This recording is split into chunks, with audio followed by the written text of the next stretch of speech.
The Sun Devils are in the heat of the competition to win the Big 12 conference, just like we all predicted during the offseason. How realistic is it for them to win it?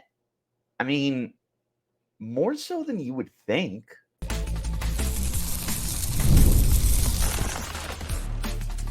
You are Locked On Sun Devils, your daily podcast on the Arizona State Sun Devils. Part of the Locked On Podcast Network, your team every day. Welcome back to the Locked On Sun Devils podcast, parts of the Locked On Podcast Network, your team every day. My name is Richie Bradshaw, and I will be your guide for everything Arizona State Sun Devils. A special shout out to my everydayers who are here every day, but thanks to all of you for making us your first listen of the day.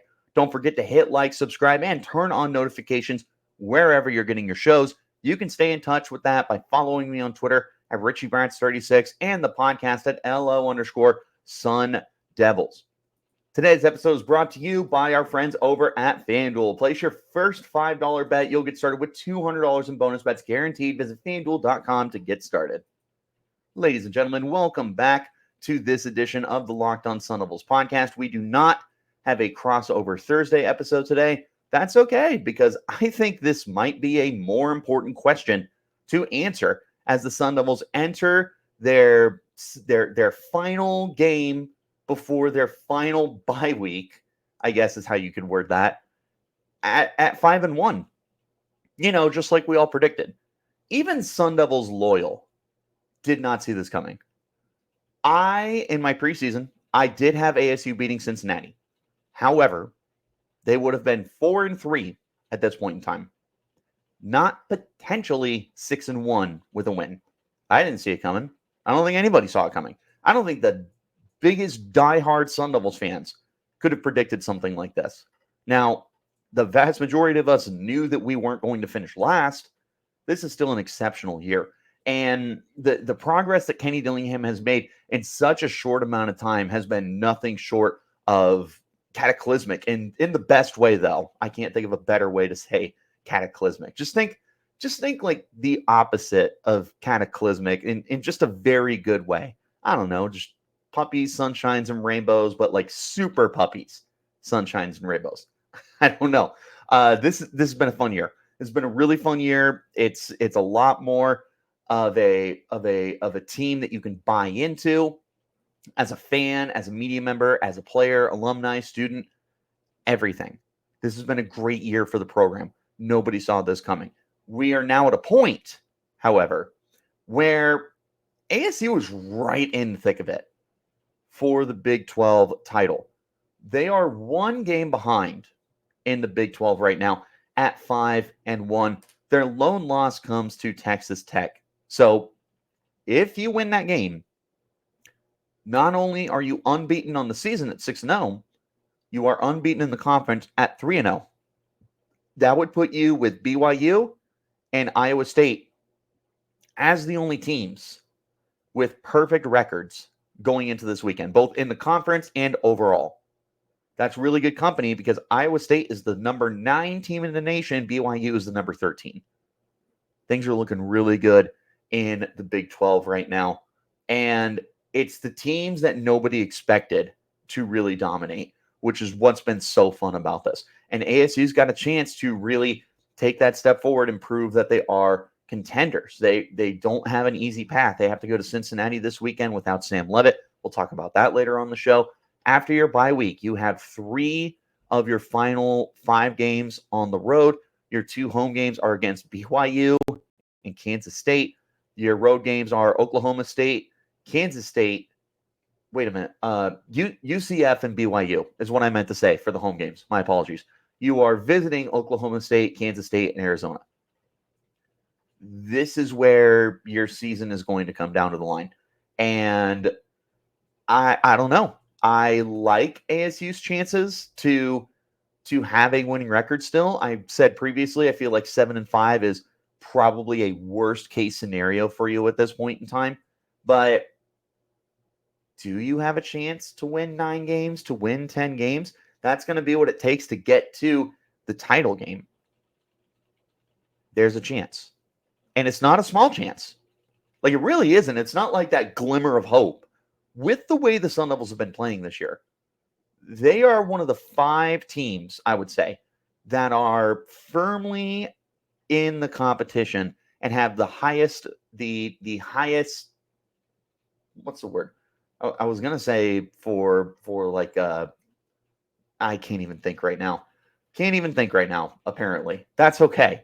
Point is, ASU has as good a chance as anyone else, and they have one of the best odds to win it. I would put them up there with the top 5, really. BYU, Iowa State, Texas Tech, Kansas State, and then Arizona State. They're ahead of everybody else in the conference. Everybody that's behind them, I think ASU could definitely beat one-on-one. The 4 teams in front of them, we'll see. This is a really fun season, man. And it's really interesting to see how we got here, because you were picked to finish last in the conference, 16th out of 16. 16 out of 16. You're 1 game out of first. And like I said, you win that game, you are first. You are tied for first with BYU and Iowa State. You're undefeated. You're a top 15 team in the country. That's pretty cool. That is pretty cool. The Kenny Dillingham effect cannot be understated right now, because the culture that he has created in such a short amount of time. You typically see 3 years, sometimes more, to rebuild programs like Arizona State that are at rock bottom. And that's okay, because sometimes you need 3 years, sometimes you need 4 years or more, depending on how patient your program is willing to be with you to get something turned around. And yet, we are 2 games away from a winning record after winning 6 total games the last 2 seasons. That's insane. And in the meantime, the fans are seeing what's going on the field, and they're getting reinvigorated with this team. The Valley is getting activated, something that Kenny wanted to do from day one. The student section, I haven't seen the student section this good in years. They are staying throughout the games. They are selling out the student section. They're bought in. You are seeing games getting closer and closer and closer to sellouts. I know that ASU did sell out the Kansas game. I don't think they sold out Utah. It wasn't quite a true sellout. They're getting close, though. And even then, you're getting that stadium at 90% capacity. And Mountain America Stadium can be pretty loud. This is a really good direction that the team is going right now. And now that you're seeing the results, Arizona sports fans are wanting to put their time, their energy into this program. ASU is also finding ways to win in different ways. And that, to me, is probably the number one reason why I think that they could compete for the Big 12 title this year, is because they're not a one-trick pony.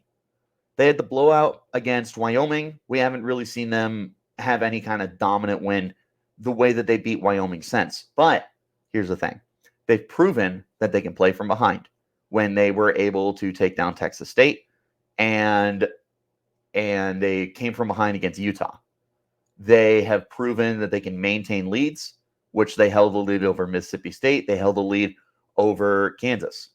And they have proven that they can go blow for a team when the going gets tough. And I mean, there's been several games this year. I feel like more often than not, the games that the Sun Devils have played this year, it's been body shot after body shot after body shot. And it's about who can take the most hits and keep standing up without falling down in the ring. It's been a great effort to see the Sun Devils come together as a program this year and just show that they've won in several different ways. And say it with me, ladies and gentlemen, the Locked On Sun Devils podcast would like to remind you, ASU knows how to win football games this year. They didn't know how to do it last year. This team is not winning these close games last year.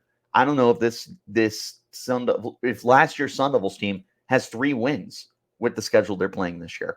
They barely had 3 wins last year. But here ASU is 5-1, 1 game away from a bowl game, 2 away from a winning season. This is fun. This is really, really fun. They also haven't played down to their competition. And that's a huge aspect here for ASU. That is historically one of the things that they have really struggled with is they will overlook opponents and then they will lay a goose egg. Think about 2014 when they went to Corvallis and lost to Oregon State when they were the number 6 team in the nation. As of now, they haven't done that. There's time. And realistically, the Sun Devils haven't proven themselves to be that top tier team just yet. So maybe their egos aren't that high. But as of now, through 6 games this year, they've played good opponents and they've played bad opponents, and they haven't played down to their competition. They have been able to take on what they were supposed to take on. I know the first thing you're going to go to is, Richie, Kansas was really bad. Okay, Kansas was also predicted to win the Big 12 at the start of the year, and Jalen Daniels was a really, really good quarterback. He was going through some struggles, so when he had a really good game, maybe some people were surprised. I don't think he should have been. So yeah, Kansas was really bad this year. It's not like the talent on that team suddenly disappeared. They're going through a lot of changes. Richie, Utah wasn't that good. That was a close game. Utah is really good. And I'm sick of people trying to act like they're not. ASU has had good wins this year, even against the quote-unquote lower teams. Mississippi State. Richie, Mississippi State's really bad. Okay, you played them week 2. They're an SEC team. That's a good win. That's a good win. I don't know what to tell you. ASU's doing what they need to do. They're getting the wins when they need to get the wins. They're playing up to their competition. They're not playing down to their competition. They're finding ways to win in different ways. All of this is culminating together to have us thinking that we could compete for the Big 12 title this year. But if they're going to do that, they need some things to go right and some things to not go wrong. We're going to talk about those coming up next. This is the Locked On Sun Devils podcast, part of the Locked On Podcast Network, your team every day. I want to talk to you about our friends over at FanDuel. For my NFL fans, for my NBA fans, NHL, Major League Baseball, if you're watching those playoffs, college football, all of my sports fans.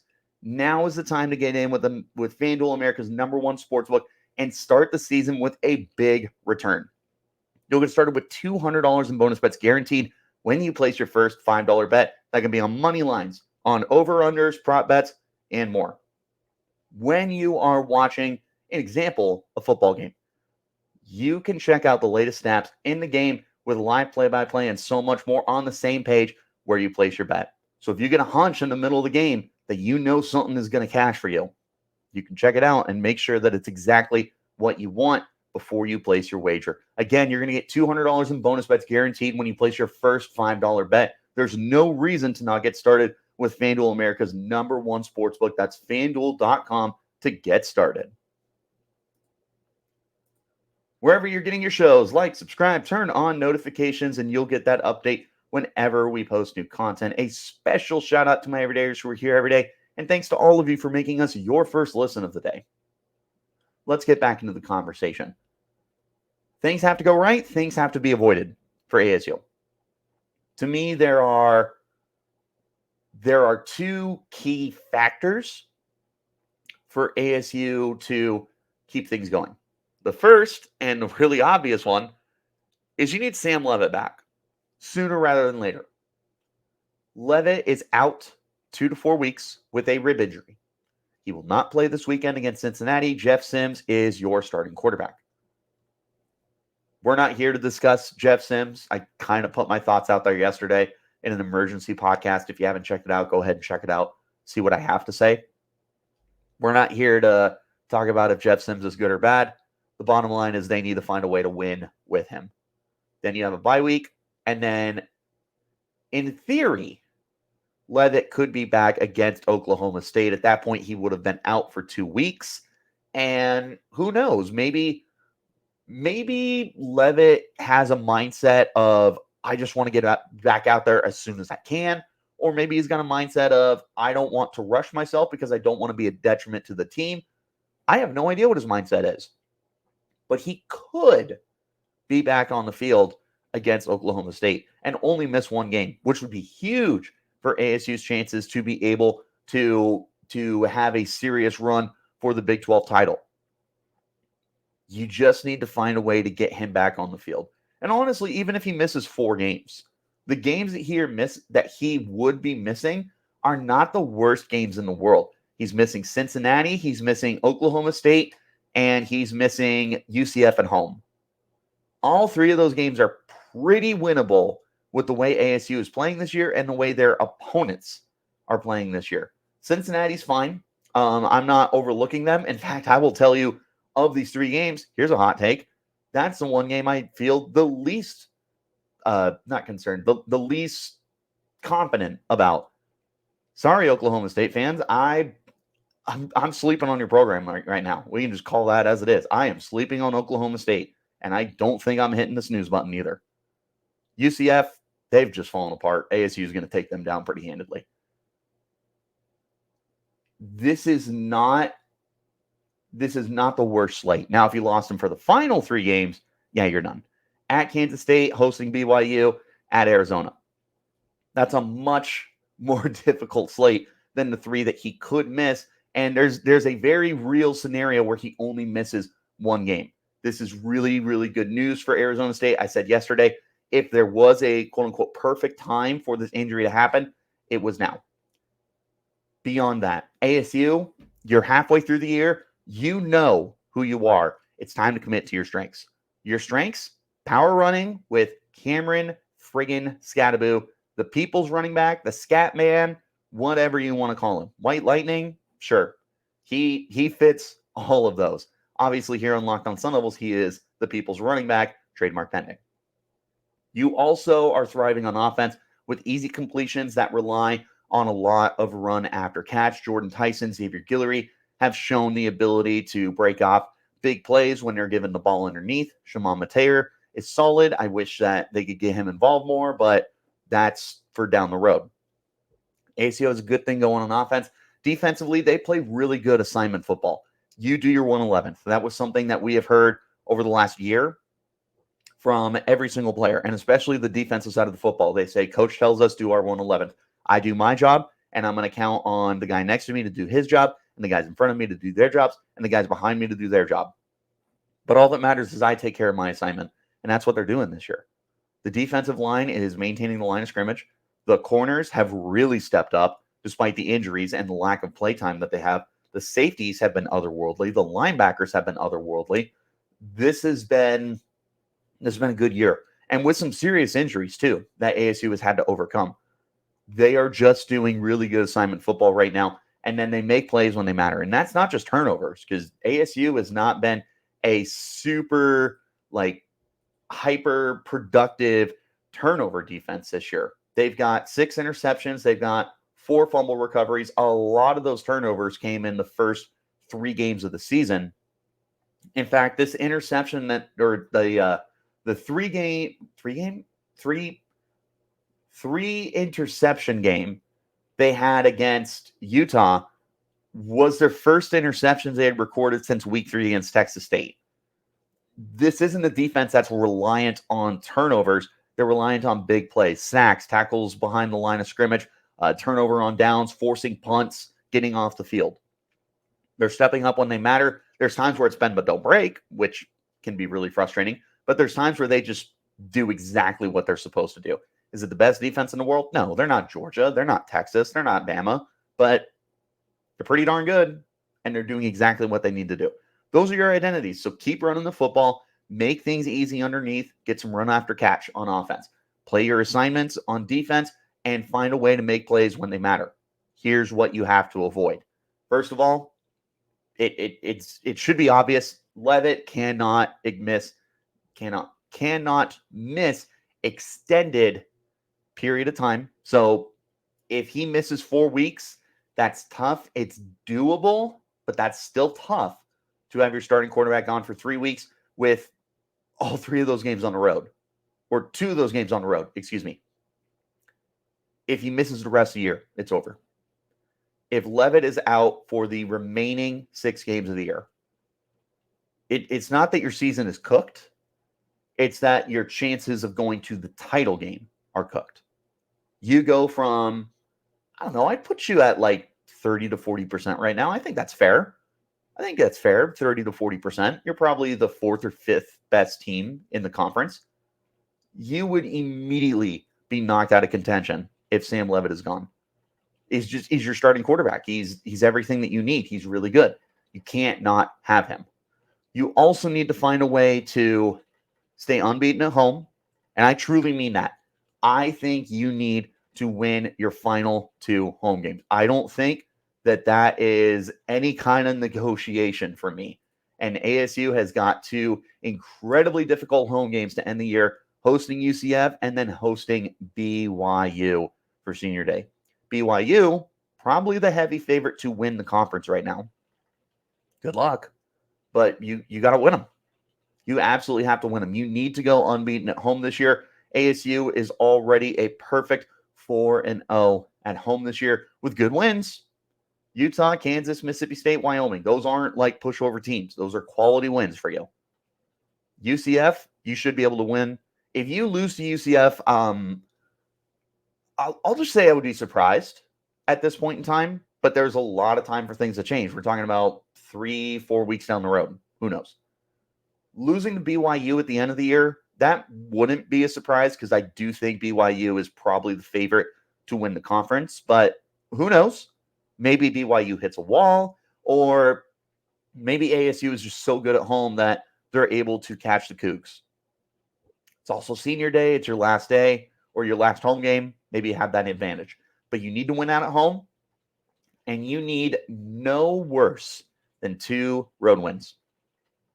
That gets you to 9-3. 9-3 might be good enough to get you to the conference title game with how volatile the conference has been this year. Everyone's beating each other up. There is no consistency on who the best teams are, and it's amazing.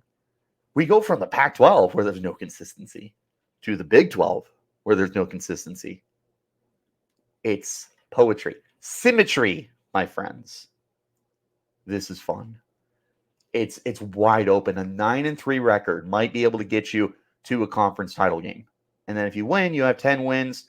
And obviously you win the conference, you go to the playoff.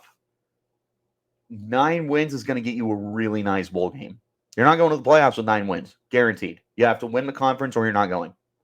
Unless ASU finishes the year 11-2 with the 1 regular season loss and a loss in the conference championship game. And that's not happening.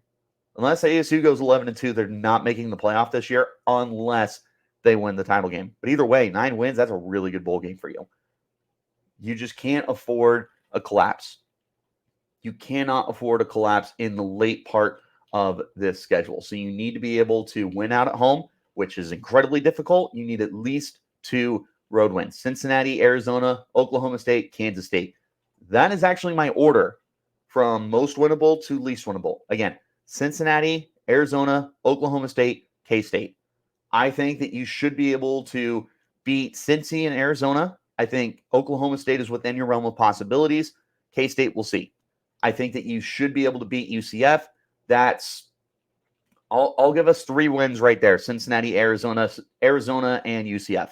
That's 8 wins. If you can find 1 more win in there between Oklahoma State, K-State, BYU, you're going to be in that competition. Last thing, winning the Territorial Cup is required for going to the championship game. It's the last game of the year. It's the game that's going to have a ton of impact, especially because as much as we hate Arizona, they feel like giant killers this year. They feel like that team that you're going to overlook, and then they're going to pull off an upset over you. They just had a who did they beat? Who did they just beat? Texas Tech. Texas Tech beat them. They beat Utah. That's what they did. They beat Utah when Utah was a top 10 team. They cannot be overlooked. I don't think they're a good team. I'm not doubling down on that. You guys, Arizona fans, have proven me wrong. You're not going to get that kind of benefit of the doubt from me ever again. But I don't think that this is an Arizona team that you can sleep on. They host Colorado this weekend. Colorado should win. Are they going to win? We'll see. But ASU has to win that final game at the end of the year. Make sure that you go out on top and that you carry momentum into the potential conference championship game if you're able to get that far. So what's the verdict? Is ASU legitimately going to contend for the Big 12 title. That's coming up next. This is the Locked On Sun Devils podcast, part of the Locked On Podcast Network, your team every day.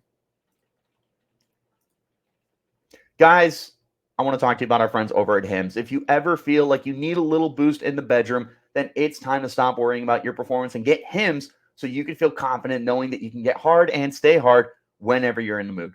Hims is changing men's healthcare by providing you with access to affordable sexual health treatments from the comfort of your own couch. Hims provides access to a range of doctor-trusted ED treatments like chewable hard mints and Viagra and Cialis and their generics for up to 95% cheaper. The process is 100% online too, so there's no need for that uncomfortable doctor's visit. Just answer a series of questions on their site, and a medical provider will determine the right treatment options for you. If prescribed, your medication ships directly to you in discreet packaging for free. No insurance is needed, and one low price covers everything from treatments to ongoing care. With hundreds of thousands of trusted subscribers, Hims can help you find the ED option that works for you. Start for free online today. Visit hims.com. That's HIMS.com/locked on. Again, Hims, HIMS.com/locked on for your personalized ED treatment options. Hims.com/locked on. The product mentioned are chewable compounded products which are not approved or verified for safety or effectiveness by the FDA. Prescriptions require an online consultation with a healthcare provider who can determine if appropriate restrictions apply. See website for details and important information. Subscription required. Price varies based off of product and subscription plan. One last time, wherever you get your shows, like, subscribe, turn on notifications so you get that update whenever we post new content. Here's the final verdict. Is ASU competing for the Big 12 title? Me personally, I don't think so. But you are one of the 5 best teams in the conference, which is already huge. And think about what I said at the start of the year. Think about what I said all summer. I said there are 5 elite teams in the Big 12. There is limbo, and then there are the bottom dwellers. Going into the year, the 5 elite teams were supposed to be Kansas, Kansas State, Utah, Oklahoma State, and Arizona. Kansas State is really the only one of those that has found a way to be consistent. Kansas has fallen off. Oklahoma State has fallen off. Arizona has fallen off. What was the last one I mentioned? Well, now, of course, I can't remember. Point is, what we thought we knew about the conference was incorrect. What we did know, or at least what I knew, was there are 5 elite teams in this conference, and that is the case this year. BYU, Iowa State, Texas Tech, Kansas State, and Arizona State. Those are the 5 elite teams in the conference. Those are the 5 teams that have the best chance of winning the conference, going to the conference title game. It's crazy. It's really, really crazy. Utah was the other one, and Utah, they have fallen off. They have fallen off. There we go. Now I remember. Okay. This is not what we expected to happen. And there is a legitimate question that I want to pose to you, the fan. Is this year a fluke? Because there is a case to be made, right, wrong, or indifferent, that this was a fluke year for the Sun Devils. A lot of stuff came together. You were in the middle of a rebuild, and you're going to tell me that suddenly you went from back-to-back 3-win seasons to a bowl game, potentially going to the Big 12 championship? That's a pretty dramatic change, don't you think? I don't know. Me personally, I'm not totally surprised. I said we were going 7-5. I said we were going to a bowl game this year. I said you were getting big wins this year. I had a feeling they were going to have a good year. I didn't have a feeling they were going to have this kind of year, but there's going to be a lot of questions about whether or not this was a fluke or if it's a sign of things to come. But if you're going to get there, you need Leavitt back. That is a non-negotiable, no ifs, ands, or buts.